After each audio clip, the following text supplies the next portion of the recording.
नमस्कार। तो चलिए ज़रा आयुष योगी सेल्फ डायग्नोसिस जो हमारा जो सिस्टम है उसको हम कैसे लॉगिन करेंगे और कैसे उसमें पेमेंट गेटवे तक जाएंगे, तमाम बातें आज हम समझने वाले हैं। तो यहाँ गूगल में जाके सर्च बार में आपने लिखना है आयुष योगी। लिखने के बाद हमारा जो वेबसाइट है वो आप तक आ जाएगा। देखिए ज़रा, वेबसाइट में आपने आयुष योगी में क्लिक करना है तो ये हमारा वेबसाइट यहाँ ओपन हो जाएगा। ठीक है, उसके बाद ये देखिए ज़रा नीचे सेल्फ डायग्नोसिस, यहाँ आपने करना है क्लिक। उसके बाद अब आप क्या करोगे, यहाँ टाइप हियर जो लिखा है ना, यहाँ आपने जो भी पेशेंट का सिम्टम्स है नोट करना है। जैसे मेरे पास कोई आदमी फीवर को लेके आ गया, ठीक है। अब ये बहुत सारी बातें हैं, इसके ऊपर तो हम बाद में बात करेंगे। इसको कैसे एनालिसिस करना है, डायग्नोसिस कैसे करना है, रोगी के सही रोग तक हम कैसे जाएंगे, सही चिकित्सा दवाइयाँ कैसे निकालेंगे, उसका एक तरीका है इसमें। ऐसा नहीं कि डायरेक्टली नहीं जा सकते हम, ये एलोपैथ नहीं आयुर्वेद का प्रोसेस है। तो अब हम मान लीजिए कि किसी को फीवर है और मुझे पता चला इसको बहुत ज़्यादा जॉन्डिस होने के बाद जॉन्डिस वाला फीवर है, तो मैंने यहाँ क्लिक किया। लेकिन अब ऐसा आपके सामने आएगा कि भैया आप पहले एक बार आप यहाँ लॉगिन कर लो। ठीक है जी, अब लॉगिन कैसे करोगे, आपने रजिस्ट्रेशन तो किया नहीं, तो लिखिए ज़रा नीचे फॉर न्यू रजिस्ट्रेशन, तो यहाँ क्लिक करना है। ठीक है, अब ये आपके सामने रजिस्ट्रेशन के लिए एक ऑप्शन यहाँ देता है। तो यहाँ इंटर योर फुल नेम, अपना नाम, यहाँ आपका व्हाट्सअप नंबर लिखना है, फ़ोन नंबर व्हाट्सअप नंबर लिखना है। यहाँ पर ध्यान देना, व्हाट्सअप में जिसमें व्हाट्सअप चलता है, जिसमें फ़ोन चलता है, वो आप इसको करेंगे। ठीक है, और उसके बाद ये देखिए ज़रा, यहाँ पर आपके मोबाइल में कुछ और नंबर हो सकता है, ये 4 डिजिट का नंबर है, तो इसको आपने एक कॉपी में नोट करना है, नहीं तो बाद में हो जाएगा गड़बड़। ठीक है, उसके बाद अब हम क्या करेंगे, अब हम यहाँ पर करेंगे लॉगिन का ऑप्शन आएगा। तो जब आएगा तो जो अभी आपने मोबाइल नंबर यहाँ डाला है, वही मोबाइल नंबर आपने उसमें डाल करके, जो नंबर आपको जो मिला था उसी नंबर को आप नीचे डाल करके सबमिट करेंगे तो आप हो जाओगे लॉगिन। ठीक है, उसको नहीं करेंगे तो ये आयुष योगी सेल्फ डायग्नोस को करने नहीं देगा, ये ध्यान देना, लॉगिन होना ज़रूरी है। अब आप लॉगिन हो कि नहीं, ये आपको ऊपर जो 3 त्रिपुंड जैसा है ना, 3 डॉट, यहाँ क्लिक करना है। देखो नीचे द्रोणाचार्य निरोला, ये मेरा नाम है, ये मैंने डेमो एक बनाया हुआ है, पिन नंबर ये, तो ऐसे यहाँ पर भी आपको आएगा। अब आपने कितने बार इसमें काम किया है, क्या कुछ आपने इसके अंदर क्लास में आपने पेमेंट जमा किया है, तमाम चीज़ें ये द्रोण, इसमें आप क्लिक करोगे ना अपने नाम के ऊपर, तो डैशबोर्ड है, डैशबोर्ड में क्लिक करोगे तो ये तमाम जो आपकी जो अमाउंट की जो देखो करंट प्लान जो है कितना रुपया है, मैंने यहाँ से 10 रुपीज़ पे किया था, ये तमाम बातें हैं, यहाँ से आपको सारे डिटेल यहाँ मिल जाएगा। ठीक है, अब उसके बाद ये जो आपने यहाँ पर लिखा है फीवर, ठीक है, और इनमें से किसी भी एक में आपने क्लिक करना है जो जिसका रिलेशन पेशेंट के साथ रहता है। पेशेंट को जो फीवर आया है वो IBS के कारण से आ रहा है, डायरिया अति होने की वजह से आ रहा है, या वोमिटिंग को रोकते रोकते ऐसा कुछ हो रहा है, वोमिटिंग को अति है ना। तो मान लीजिए कि अब मैं यहाँ पर डायरिया वाला में क्लिक करता हूँ।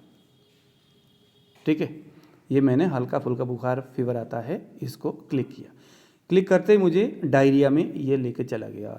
अब हम यहाँ पर करेंगे क्लिक, ध्यान देना उसी में क्लिक करने जो डायरिया अतिसार लिखा था। अब यहाँ पर हमारे पास सिम्टम्स है, पूर्व रूप और हेतु। ठीक है, ये हमने ये क्लिक किया। यहाँ पर जो भी पेशेंट को आप पूछेंगे ये सारा, इसको हिंदी है तो अगर हिंदी नहीं समझ में आती तो इसको ऐसा करके क्लिक करना है, ऐसा करके। उसके बाद देखिए ज़रा, इसको क्लिक करने के बाद मैं दोबारा करता हूँ, यहाँ से आप उठा करके गूगल में भी आप जा कर के इंग्लिश में ट्रांसलेट कर सकते हैं। तो यहाँ से जो भी पेशेंट बोलता है पूछते जाइए। पूर्व रूप का मतलब है जब उसको अतिसार, पहले डायरिया था, बाद में फीवर हो गया, लेकिन पहले इससे होने से पहले, डायरिया होने से पहले भी इसको क्या कुछ लक्षण दिखता था, उसको आयुर्वेद बोलता है कि जानना चाहिए। ठीक है, तो देखिए ज़रा, मैंने यहाँ पर क्या किया, इसका पूर्व रूप में ये सारी चीज़ें हैं, तो इसको रोगी से पूछना है, और इनमें से जो जो भी पूर्व रूप रोगी में समझ में आता है उसे आपने यहाँ पर नोट करते जाना है। ठीक है। जैसे पेट में गैस होता था पहले, बहुत पहले, जब उसको डायरिया नहीं होता था। मल प्रवृत्ति का अभाव यानी कि उसको कॉन्स्टिपेशन होता था। अधोवायु का अधोगमन, अवरोध यानी कि कॉन्स्टिपेशन ही हो गया, यानी कि उसको नीचे अधोवायु नीचे प्रॉपर नहीं होता। ये तमाम बातें हैं। हेतु यानी रीजन, कि कौन सा वह रीजन है। तो इसमें मन में डर चिंता ज़्यादा है। अगर हाँ सर मुझे तो बहुत ज़्यादा है, उनको कहना है कि भैया अब यहीं से बोलते भी जाओ कि भैया स्ट्रेस नहीं लेना है, क्योंकि यह भी आपके इस रोग का कारण है। अब हम चूँकि फीवर देख रहे थे, फीवर के चक्कर में हम कहाँ आ गए, अतिसार, डायरिया में आ गए, क्योंकि उसका रीजन ही डायरिया था। अब हम डायरिया की चिकित्सा करेंगे और उसका फीवर ठीक हो जाएगा। देखो, ठीक है। अब यहाँ पर एक सिम्टम्स आता है, इसके लिए भी हमें एक तरीका होता है। यहाँ पर देखो, डायरिया के अंदर एक जगह जहाँ फीवर लिखा हुआ है उसको ध्यान से देखना है, क्योंकि वो फीवर से आया है तो फीवर यहाँ देख करके उसको ज़रूर क्लिक करना है। तो यहाँ हम देखेंगे फीवर कहाँ है, ज्वर बुखार कहाँ है, ये देखो जरा, ये हल्का फुल्का बुखार, ठीक है। इसको ज़रूर क्लिक करना है, तभी उसका सही ट्रीटमेंट। बाकी के जो सिम्टम्स है वही पूछना है, लेकिन उसको ज़रूर पूछना है, क्योंकि उस फीवर से ही वो पेशेंट यहाँ तक आया है। अब यहाँ से बहुत सारी चीज़ें पूछना है और उसको साथ साथ में बोलते भी जाना है। वो भाई ज़्यादा पानी पीते थे क्या, बोलता हाँ जी मैं तो दिन भर में 4-5 लीटर पानी पीता हूँ। तो उसको कहना है भैया पानी ज़्यादा ना पीना, क्योंकि अधिक पानी पीना भी अतिसार यानी डायरिया का। अब वो फीवर के लिए आया, ये भी ख्याल रखना। और हम बात कर रहे हैं डायरिया, क्योंकि रिलेशन डायरिया के साथ ही ज़्यादा बन रहा है। अब हम इसमें नेक्स्ट में क्लिक करेंगे। क्लिक करने से अब यहाँ आपको पेमेंट गेटवे आएगा, आपके सामने बोलेगा आप या तो 100 रुपया अगर डालोगे तो इसके ये जो रिपोर्ट आपके सामने रख देगा। ये जो लिखा हुआ है,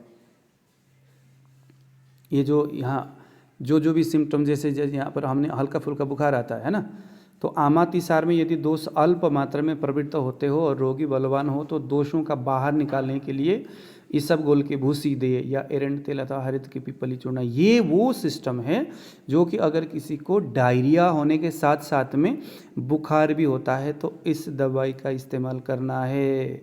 उसको फीवर के दवाई देने से कोई फ़ायदा नहीं होगा, ये ख्याल रखना। ये आयुर्वेद है, एलोपैथ नहीं है जो सिम्टोमेटिक ट्रीटमेंट करता है।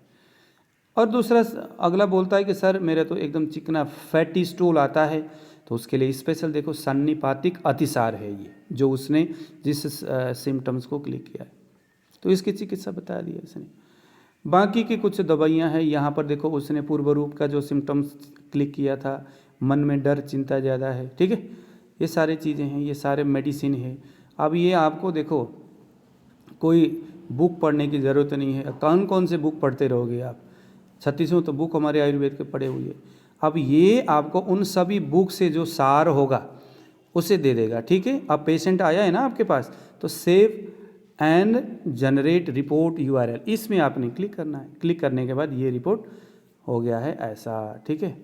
अब आप यहाँ क्या करोगे, सबसे एंड में जाओगे, देखो शेयर ऑन सोशल मीडिया या व्यू रिपोर्ट, या तो आप आपके पेशेंट को व्हाट्सएप में भेजना चाहते हो, इसमें क्लिक किया, बस यहाँ से क्लिक करके इस रिपोर्ट को पेशेंट को भेज दो। कहो कि भैया ये आपका रिपोर्ट है, इसको देखो, अपने पास रखो, दोबारा मेरे पास आना है तो इसी रिपोर्ट को ले आना। काम खत्म हो गया जी, छुट्टी हो गई, सारा मामला। काहे इतना ज़्यादा आयुर्वेद पढ़ करके माथापच्ची करने से अच्छा है पढ़ना तो पड़ेगा, वैसे तो सिम्टम्स को समझना पड़ेगा। इसके ये जो वेबसाइट जो बताना चाहता है उसको समझने के लिए भी तो आयुर्वेद पढ़ना ही पड़ेगा। लेकिन यह है कि एक बार बस उसके सिस्टम समझने तक के लिए आयुर्वेद पढ़ लो। उसके लिए भी हमने व्यवस्था किया है आयुष योगी में, जहाँ पर हम रोज़ आयुर्वेद पढ़ते हैं और पढ़ाते हैं। एक चीज़ मैं और बताता हूँ, यहाँ जो आप पेमेंट जमा करते हो वह पेमेंट बेसिकली सेल्फ डायग्नोस के लिए नहीं है, वो पेमेंट हमने व्यवस्था किया है ऑनलाइन हमारे क्लास में आकर के पढ़ने के लिए। यानी यह वेबसाइट हमने बनाया है हमारे अपने स्टूडेंट के लिए, जो पेमेंट जमा करके क्लास में आते हैं उनके लिए ये व्यवस्था फ्री में है, ठीक है। कुल मिला करके यह पूरा सिस्टम हमने अपने स्टूडेंट के लिए तैयार किया है। तो दीजिए आज विदा, आनंद लीजिएगा इस सिस्टम का। नमस्कार।